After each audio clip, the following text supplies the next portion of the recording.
What's up, everybody? Welcome to Podcast Now. I'm Alex, and in this video, I want to talk about Dragon Age: The Veilguard. I watched the entirety of the IGN preview video, and they actually uploaded just a few hours ago. So if you guys want to check out the whole thing, it's 13 minutes. They go over things in that video that I'm probably just going to skim right now. I'm actually going to use Shinobi's tweet, which kind of does, a breakdown of specific things that they mentioned. But I also want to talk about, and maybe we'll start, just the overall feel. And the first thing you actually hear the person from IGN talk about is being skeptical and then kind of walking away feeling like, okay, this might actually be worth the wait. Now, it's been 10 years. It's been a long time, and, a lot's changed, and people have, various opinions on this game. So you could say, it's very hard for this game to live up to 10 years, right? I think that's very fair to throw out there. But, it is good, although you can argue, okay, well, it's a preview event, and, it's an IGN first thing. How nice do they have to be to BioWare and to EA just in general?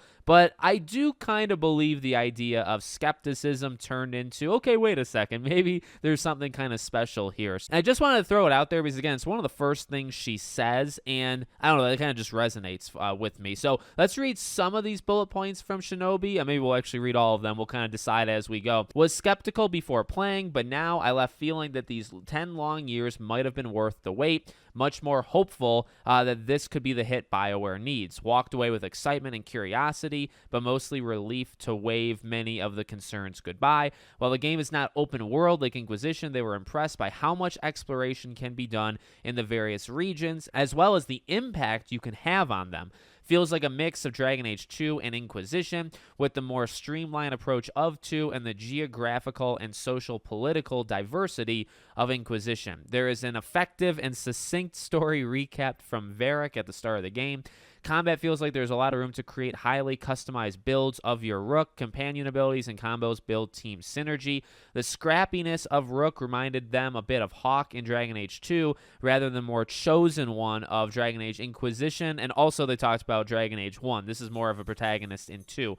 Companions will sometimes drop useful hints during combat. Your attitude and choices in dialogue will be noted and remembered in more detail. For example, choosing to be antagonistic with Solus let you know you traded verbal jabs with him, implying possible consequences later. It became clear there would be constant choices in Veilguard. They'll have lasting results more than the usual BioWare game. The initial prologue is linear, but the game becomes much more free and opens up tackle quests as you please and unlock more regions. It's a mix of drastically different regions. Those who miss the gore and dark fantasy of Origins will find that too in places where the blight has spread. I found that interesting when she said that as well. Party banter pauses and picks up again if you trigger combat, a cutscene, etc. that interrupts their dialogue. Customizable difficulty options allow you to turn off things like navigation and look for in-game clues in the environment to follow your goal. It seems like they listen to complaints in terms of fetch quests, where Veilguard the scope isn't nearly as bloated, and quests point back to the main story, region, faction, or companions. They also talk about the villains, that they're more, powerful or there versus Inquisition. The lighthouse starts to feel more lived in as you play. Characters, companions have unique quirks, and that Solus and his history are very important throughout the game. So that's a pretty good recap. I mean, that's basically what she said. Again, it's the summary version of it, but honestly, I was impressed with what I saw. Now, I'm not actually playing it, right? But I will say, and I've said this actually kind of before, the more we see of it, the better it looks.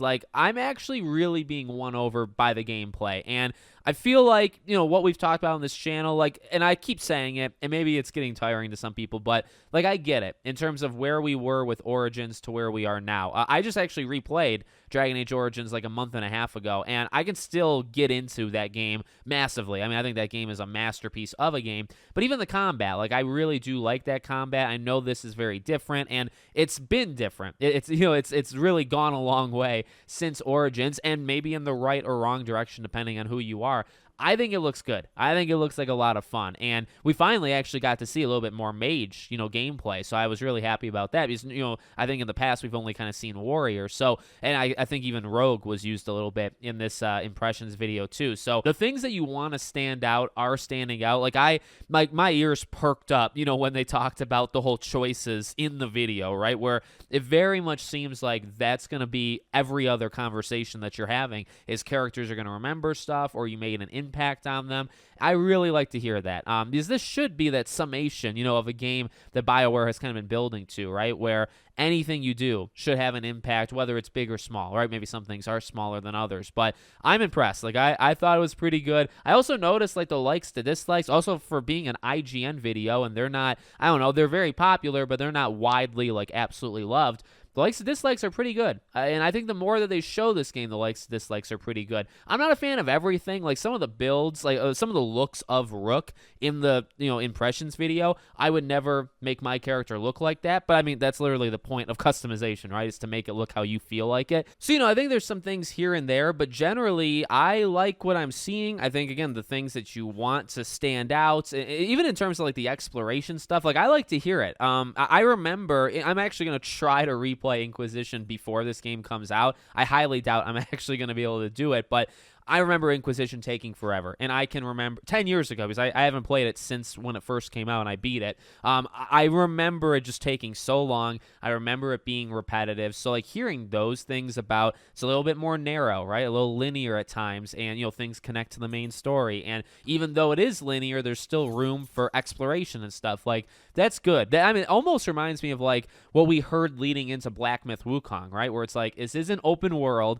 It's going to be kind of zones, and in those zones, you can kind of explore, and this one might actually be more linear than Black Myth, I'm not sure, but I've really enjoyed, like, that feature in Black Myth, right? So, like, those are the things that kind of get me, and it's not even necessarily like the eye test. The eye test actually is pretty okay too. Like, again, every time I see it, it looks better. But even just what we're hearing about, like, certain things that I've been a little iffy on, or I've been wondering, like, what they're gonna do, it's all the right answers, and I think I have said that before. Like, they keep saying the right things. Yeah, you got to deliver on it. Like, that's the most important thing. If you're not going to deliver, then BioWare might be in massive trouble, right? If this game isn't not just well received, but sales, right? This game needs to sell. But, I'm rooting for it. I want it to be good, and if it is good, I want it to sell quite a bit. So, and I want BioWare to be back, right? Like, take this energy and go into Mass Effect, the next Mass Effect game, right? And kind of carry it in. That's what I want. So, let me know what you guys think in the comments. Make sure you're subscribed to the channel, bell icon turned on, and I hope to see you all on the next one.